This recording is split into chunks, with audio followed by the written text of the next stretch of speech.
nag-push na sobrang bilis. Si Capasio, kinagat. Si Docman, hindi na naka-perfect match. Actually, I think Atlas got kind of buffed in the recent patch as well. It's just hard to see it right now in the face of Onic PH na sobrang seryoso, sobrang bilis gumalaw. Here's an instant replay.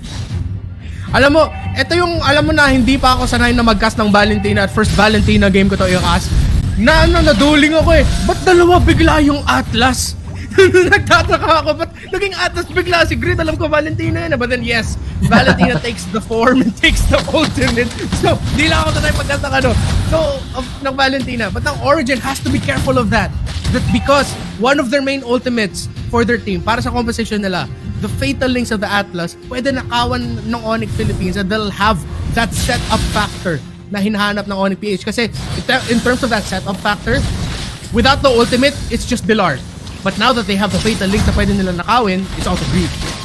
Yep, and so far Greed is again taking the form of Docman. Pero ngayon si Bimo, madadelikado. Seth gets a kill. So may konting bawi na dito ang Origen. And now Marky, meron pa rin siyang aso. So all the more he's okay. He's safe now. The counter engage. Is there enough damage here?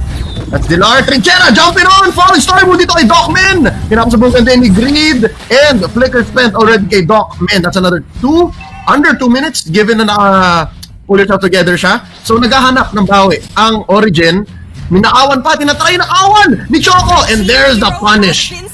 Down goes Killer. Killer pala, grabe naman. It's the Uranus. What was he thinking? Si Choco starting up the turtle. I don't know if the Carmilla's doing it, Renmar. Right now, nahirapan yung Origen Esports, but Onic Philippines might actually lose his turtle because Choco gets it. Nice steal! Retry on point. Meron ng shields ngayon ng Origen Esports. So, mas maganda na ngayon ang kanilang dive potential. It's all the more incentivized. Down goes Marky. Dito sila malakas. Dito malakas ang Origen kapag sinabi nilang pasok tayo. Walang makakapigil. Dilar skill looking low. Going away. Greed buying some time. Here comes Hatred. Papasok. Coming down from the Finch boys. And there's the falling Star Moon still off of cooldown. All they needed was the Tempest of Blades. At nabawi pa nila. Origen Esports, not the time to engage, not like this. Yeah, counterplayed by Onic PH. Top lane getting cut there somewhat. But this is the strength that we're seeing in Origen. Yes, right now, their lineup looks weird to us. Pero ang kunat ng lineup nila, there's a lot of sustain. You have heals coming in from the Rafaela. You have the Uranus being able to heal himself. Docman with the as a tank, naturally he will be tanky. Of course, Choco as well. So, with all that tankiness, and again, ang daming slow sa side ng Origen Esports. You have the slow from the first kill of the Rafaela. Choco, just all his skills naturally have slows as well. Origen Esports, it's totally set up para kay Sent that we saw there that if Onic aren't careful, ang daming makuna sa side ng Origen, hindi nila mapatumba, tas nakaka-free hit lang dito si Sent. Although Onic still are in control, now moving forward, we're gonna see them respect that fact. Yep, sobrang all-in lang talaga ng Origen Esports. So, kailangan din umanap ng timing at mag-desisyon na ito yung engage natin. Fatal Links here, catches one. Ito na ang bawi. Oh! It's working! Redmar, it's happening! Ang daming nawala sa ito, Onic. It's a 3-for-1 so far. Hatred taken down. Si Bimo. Delikado na, may bawi sa likod. Si Dilar, and that's a 4-for-2. Maniac on Choco. The wombo combo is real. Kakasabi ko lang, the Origen Esports lineup, when it works like that. Sent, baka maputuba dito, just forced him back. But that is a massive swing for Origen Esports. Onic Philippines have to be careful with things like that. Docman, good call. Forcing the flicker, going in with the ultimate, setting things up, everything for Origen Esports. Onic Philippines, tapos ng Fatal Links, wala na sila magawa. They just all fell down one by one. Finish na, kahit na dalawa lang ang tinamaan ng Fatal Links. I knew it was strong, I knew it was good. I didn't think it was this good. Kamuntian na yun maging wipeout. So again, Origen Esports back on the table, back on the board. They have to consider Onic. I'm talking about Onic. They have to respect the damage and the engagement that Origen Esports is putting on the table. In real time though, tingnan natin, in real time mukhang may engagement na naman na nangyari sa mid. And so far, valid target na ng hard guard si Dilar. So they might have to consider that. They might have to think about it like that. Oh! Ang lalim ni Marky Capasio. Choco threatening a kill and he gets punished for going a little too deep. Shut down dito mula kay Hatred. And Falling Star Moon charge up. Cancelled. Kinasayaw-sayawan dito si Docman. So far, I think Onic is back in the driver's seat. Pero 2K gold lead na lang sila. Oh, Marky, it looks like sakripisyo yung ginawa niya doon. Yes, it turned the focus of Origen Esports na depensahan na nila yung bottom lane, which opened up the kill onto Choco and the tower break para sa Onic Philippines doon sa mid lane. So now Onic Philippines, knowing that okay, ganito yung lineup na kalaban natin, nagsispace out na sila ng mapa. They're showing up more of that old banana split style that we know them to have. Na okay, pag nakasplit tayo sa mapa, that's less chance na ma-wipe out tayo galing sa isang setup o sa isang play, galing kila Docman, kila Choco, and at the same time napapressure natin yung mga side lane tower. So it's a good call for Onic Philippines to adjust their playstyle in this way, but still the risk of Origen setting them up para sa isang play, one turnaround play again, is still there, especially now that the Lord is up and Origen will want to contest. Kailangan mag-ingat ang Onic Philippines sa positioning nila dito. Yep, that's the clutch. That's literally the clutch that Onic Philippines has to step on. Kailangan nila mag full on banana split kasi yun yung gusto ng Origen na magsama-sama kayo. That's what that last almost wipeout brought them. So ngayon, tama to. I like what they're doing.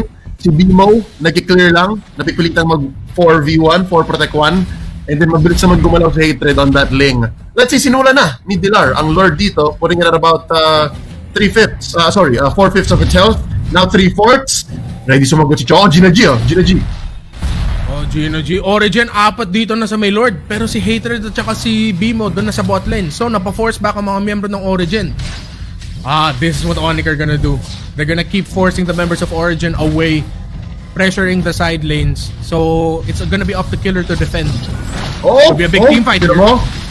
Si Docman, humahanap, matatalunan, Falling Star Moon, that's going into the Fatal Links onto 1, Super Marky with the punish, and there's a time with the Blaze backing up Choco, there's too much damage here, being rained down onto them, and hindi na mauulit yung nangyari kanina, down goes Greed, pero mapapawian, there's the only damage story from Origen, fighting it, set, mapapabagsak, it's just Killer, and Toshi left, at ngayon babagsak pa rin si Killer, si Toshi na lang ang natitira, Adrian baka pupunta ngayon. He cannot defend this. May mabubutas. May isang lane na mabubutas para sa Origen. Docman forced to use the Fatal Links really early. Origen had the chance to counterplay there, but Onic Philippines, alam na nila, naranasan na nila. It's like, okay, we felt it the first time. Ayaw namin ulitin mangyari yung nangyari kanina. So they repositioned the bet. Actually, si Hatred, pagbaba niya doon sa Tempest of Blades niya, iniwasan niya muna yung damage ng Clint ng quick draw, tas lumapit siya, go, hop on the wall, then to the backline, tas Onic Philippines, they were able to respond. Great repositioning by Onic Philippines, respecting the capability of Origen Esports na mag-set up ulit na katulad na nakita natin kanina. Grabe naman kasi nangyari kanina. That really was the wombo combo, as in dream come true, parang ihinain sa Origen Esports. Pero ngayon, change priorities. Onic Philippines went for that early Lord. Di nila inantay yung Luminous Lord.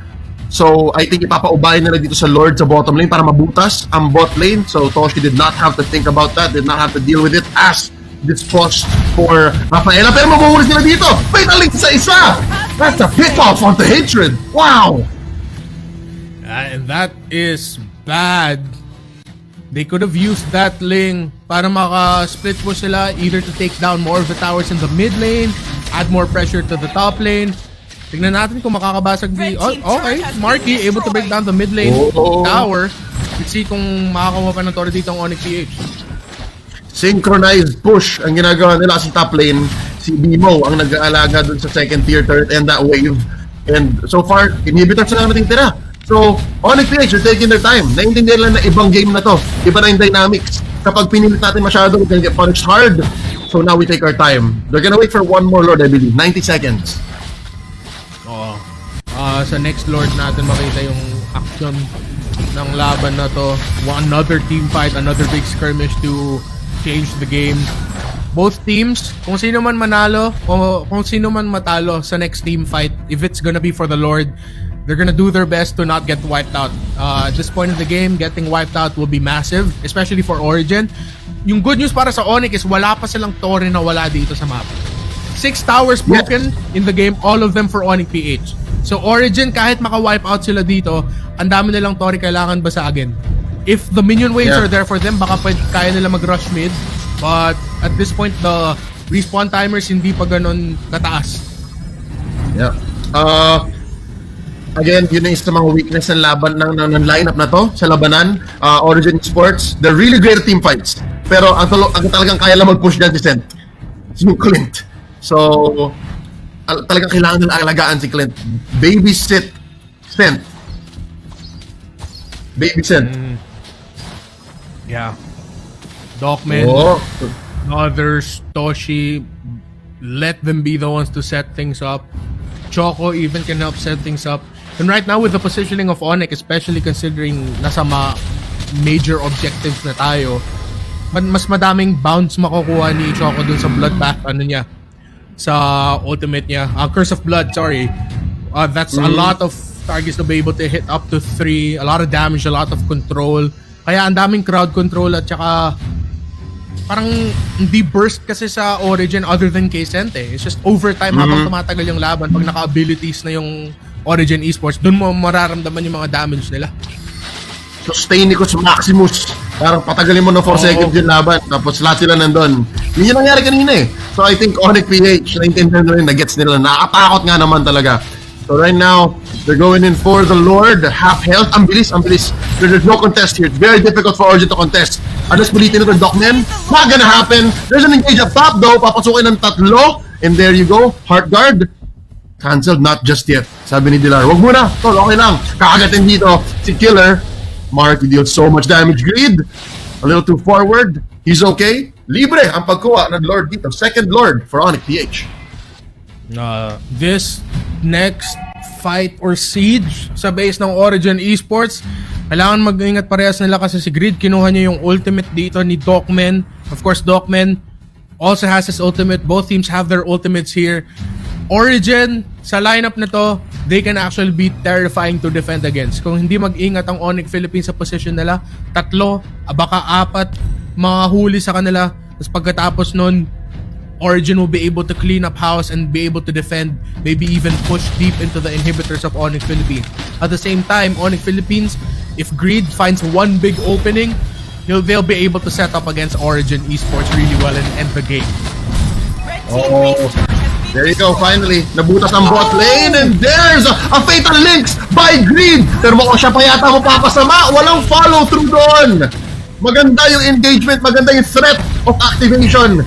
Pero hindi nila na-sink in. Ngayon sabi ni Dogman, panoorin mo, ako naman ang gagawa! That's a 2 for none so far! Onic PH suffering major losses. They took down inhibitor, down bot, but at what cost? At the life of Marky and Baloy. Oh man, I'm not sure what happened there para sa Onic Philippines. Kung si Marky nandun, siguro makakapag-damage dun si Marky and be able to help take down members of Origen. Or maybe hindi lang nakita ni Greed na medyo malayo yung mga miyembro ng team niya. This is bad for Onic PH. Makakapag-depensa pa sila, but this is more control for Origen. Yep, here we go. Hard guard on to Dilarski, Trinchera, Exerio combo. Tingnan natin, can Hatred finish the job? Diving into Sent. Can they do it? Can they finish it? There's a Tempest of Blades. Greed taken down Sent. And the damage is real. Hatred taken down Dogman. Saka pupunta Choco. Kina-chase dito ng Onic PH. And finally, that's going to be the Carmilla taken down. 3 for none ang palitan. And Onic PH can smell blood. Isa pa! Isa pa, sabi ni Sergio, papasukin pa kita dito. Hey, J-Lord, Hatred, let's do it one more time. Pero walang minions. Here we go, late yung wave. But finally, mabubutas ang big inhibitor ng Origen. Oh, sa pangagat, they're not done. Actually, you know what? They might actually be done. They might finish right here. Marky Capascio focusing down onto the veins. And that's gonna be a 2-0 sweep for Onic Philippines. After what looked like an error from the side of Onic Philippines, sabi nila, okay, sorry about that.